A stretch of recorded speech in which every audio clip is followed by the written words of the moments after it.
son et j'entends le son des anges. Ils viennent opérer, mandatés par Dieu. Moi j'entends j'entends le son des anges qui viennent opérer. Aujourd'hui, on ne sait plus qui est vieux, qui est jeune. Double vie. Double vie.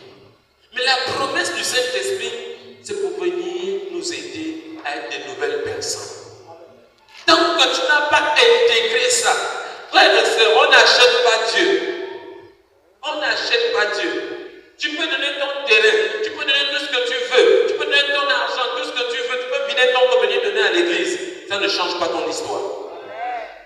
Je vais vous dire quelque chose. Le Seigneur utilise comme les corbeaux pour nourrir ses enfants.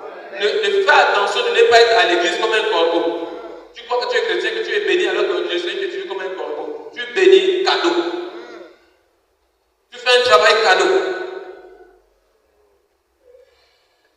Mettons-nous dans une position où tu poses la question, Seigneur, regarde ma vie. Seigneur, révèle-moi ce qui ne va pas pour m'aider à changer. Révèle ma vie, Seigneur. Je veux changer de comportement.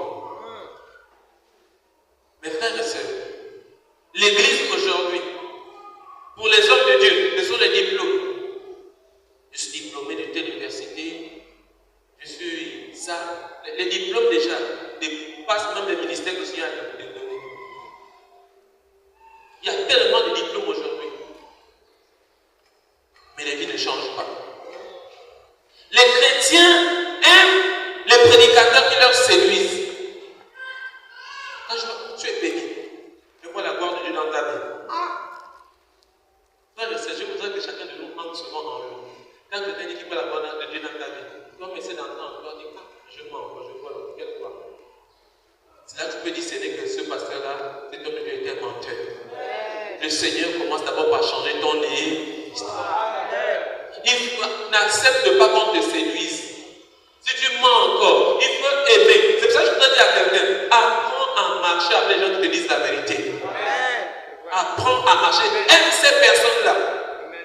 Si tu avais des parents divorcés, ne marche pas avec les gens que leurs parents sont divorcés aussi. Sinon, ils risquent de te séduire. Ça risque d'entrer dans ta vie. Marche avec des gens qui veulent s'attacher au Seigneur. Les gens qui cherchent la personne du Saint-Esprit. Tu vas voir que tes erreurs seront corrigées parce que tu vas vers l'excellence.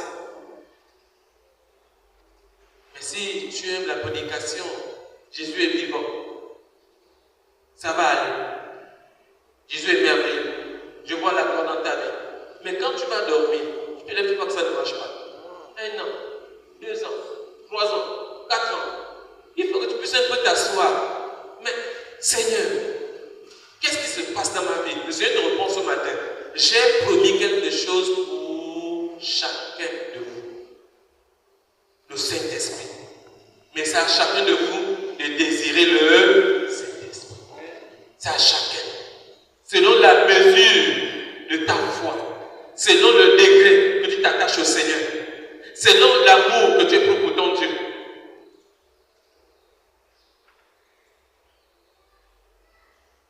Nous sommes à l'église, c'est vrai. Mes frères et sœurs, n'oublions pas que c'est le Saint-Esprit qui va transporter l'épouse pour aller à la rencontre de l'époux.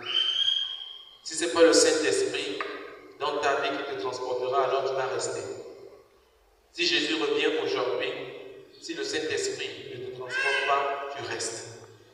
C'est pour ça qu'il faut rester chaque jour attaché au Saint-Esprit. Chaque jour, veiller sur ta propre vie.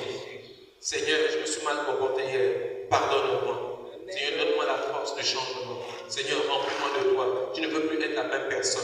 Tu te bats contre le mensonge dans ta vie. Tu te bats contre le vol. Tu te bats contre les mauvaises pratiques. Dieu parle ici de conflit, c'est tous les jours. Tout ce qui est dans ta vie qui ne marche pas, tu te bats contre ça. Ne te bats pas contre une autre personne d'abord. Bats-toi contre les démons qui menacent ta vie.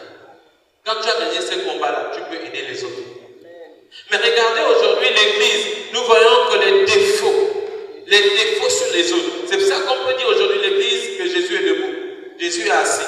L'église que Jésus est debout est contre l'église que Jésus est assis. Je vais vous dire quelque chose. Jésus ne vient pas sauver les églises debout ou assis. Il vient sauver ce qui marche selon sa volonté. C'est pas que nous comprenons aujourd'hui.